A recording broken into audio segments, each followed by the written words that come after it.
somos do mesmo corpo, somos da mesma igreja. Então nós temos que realmente nos consagrar para estar aqui diante de vocês, entregando a palavra que o Senhor quer entregar para vocês hoje. Amém? Eu queria abrir com vocês em Atos, capítulo 9.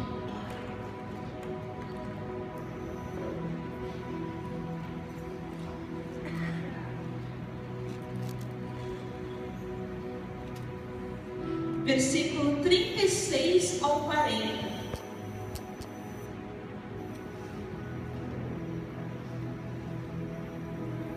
Encontraram? Amém? Oramos. Senhor, Pai querido, Pai amado, em nome de Jesus, Pai, que não venha ser eu falando, Pai, mas o Senhor através da minha vida, Pai. Usa, Senhor, Pai querido, a mim, Senhor, Pai querido, para levar, Senhor, a palavra que o Senhor tem hoje, Pai. Em nome do Senhor Jesus. Amém, Senhor. Amém.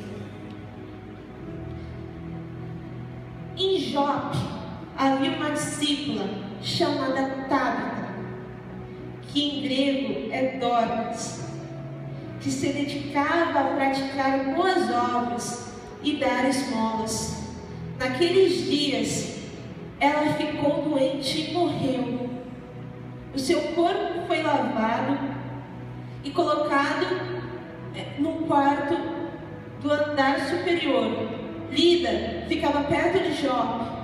E quando os discípulos ouviram falar que Pedro estava em Lida, mandaram-lhe 2 homens dizer-lhe: não se demore em vir até nós. Pedro foi com eles e quando chegou foi levado para o quarto do andar superior. Todas as viúvas o rodearam, chorando e mostrando-lhes os vestidos e outras roupas que Dorcas tinha feito quando ainda estava viva. Pedro mandou que todos saíssem do quarto, depois ajoelhou-se e orou. Voltando-se para a mulher morta, disse: Tabita, levante-se. Ela abriu os olhos e vendo Pedro, sentou-se. Aleluia. Eu quero ler de novo com vocês esse versículo 40. Pedro mandou que todos saíssem do quarto, depois ajoelhou-se e orou. Voltando-se para a mulher morta, disse: Tabita, levante-se. Ela abriu os olhos e vendo Pedro, sentou-se. Que poderosa essa palavra! Pelo mesmo Espírito que operou através da vida de Pedro, ele opera hoje. É esse mesmo Espírito que opera. Não tem nenhuma diferença entre eu, Jéssica, entre vocês e Pedro. Não existe nenhuma diferença. Nós somos filhos do Rei. Nós somos filhos do Rei. Nós somos escolhidos dele. Nós operamos o mesmo Espírito. E ele orou por uma mulher morta e ela ressuscitou. Que lindo isso! Agora eu quero perguntar para vocês: algum de vocês viu alguém já ressuscitando? Alguém já viu? Levanta a mão se alguém viu alguém ressuscitar hoje. Já viu? Glória a Deus! Mas pouquíssimas pessoas hoje veem pessoas ressuscitar. Por quê? Jesus ressuscitou Lázaro através do mesmo Espírito. E Pedro, operando no mesmo Espírito, ressuscitou aquela mulher através do Espírito Santo de Deus. Por que nós não vemos manifestações tão presentes hoje, de tamanho poder, que deveria ser natural para a gente? Eu tenho testemunho para contar para vocês. Ano passado, um amigo meu estudou comigo e com o Marcelo no seminário Cristo para as Nações, o Daniel. ele veio para o Brasil, ele é da Jordânia e ele trabalhou com um ministério chamado Íris. E ele mora em Moçambique com esse ministério, e lá eles ajudam muitas pessoas carentes, ajudam muitas crianças, vão em vilarejos, pregam o evangelho, e muitas dessas crianças não têm estudo. Então ele dava aula para essas crianças. Lá em Moçambique eles falam português, então ele dava aula de português, mesmo sendo americano. Ele dava aula de ciências, matemática. E como é um lugar cristão, ele pode falar das coisas de Deus também no meio da aula. E ele se deparou com o assunto ressurreição, sobre ressuscitar. E ele conversando com aquelas crianças, falando assim: Jesus ressuscitou Lázaro. E Jesus fez muitos milagres e tal. E aquelas crianças lá falaram assim pro Daniel, ele ficou impressionado. Falou assim: eu já orei por 5 pessoas que ressuscitaram. Crianças de 8, 7 anos.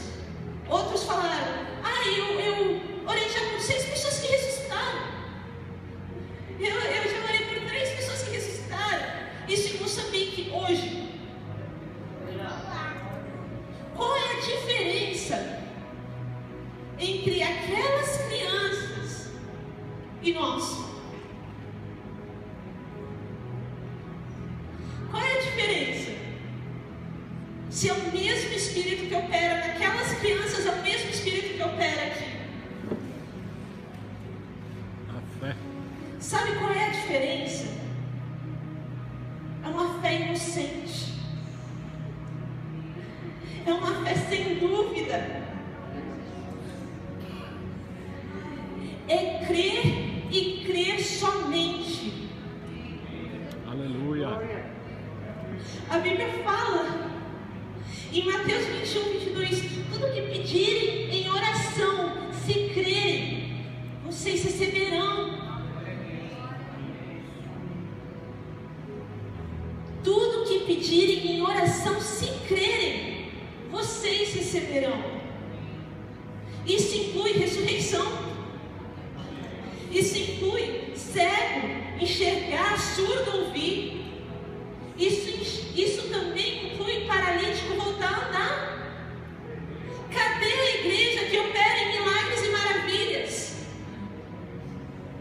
Você pode ser instrumento de Deus para operar em milagres e maravilhas. Você não tem que esperar um pastor, fulano de tal, ciclano de tal, estar aqui na frente e orar por cura. Você pode ser um instrumento de Deus, porque o mesmo Espírito que opera em pastor fulano, ciclano, opera em você. Aleluia. Aleluia. Aleluia. Deus cansou de uma igreja acomodada, uma igreja que senta, que ouve a palavra, se alimenta, mas não vive realmente. Se a Bíblia fala que Jesus operou milagres, Jesus nunca negou uma cura. Se alguém chegasse para ele e falasse: Senhor, eu preciso de uma cura, ele ia curar. Nós temos que ter atitude. Atitude de cristão verdadeiro. E não é só lá na África que acontecem milagres. Eu mesmo já presenciei vários milagres, não de ressurreição, eu ainda quero ver uma ressurreição. Mas eu estudo no Mackenzie e eu participo de reuniões de orações toda terça. Hoje eu fui, graças a Deus. E uma dessas reuniões, chegou uma menina que tinha acabado de quebrar o braço. Ela estava com o braço molinho, né? Estava com o braço engessado. E nós fomos, oramos por ela. E ela sentiu algo no braço dela queimando. Ela falou: não, eu preciso tirar o gesso. Eu preciso tirar o gesso agora. Porque eu creio que o meu Deus me curou agora. Ela tirou o gesso. E para a honra e glória do Senhor, ela estava totalmente curada. Aleluia. Deus pode usar a sua vida para trazer transformação. Se você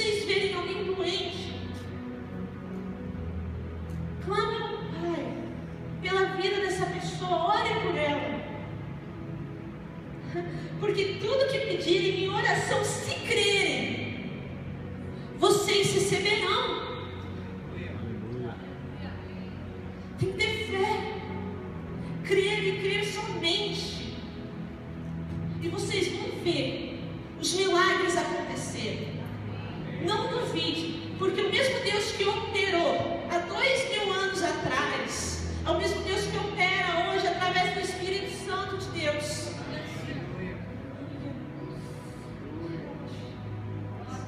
Eu queria que todos vocês se levantassem agora. Vamos fazer isso na prática. Quantos de vocês aqui estão doentes? Levantem as mãos, por favor. Quantos de vocês estão realmente doentes? Eu queria que 4 ou 5 pessoas fiquem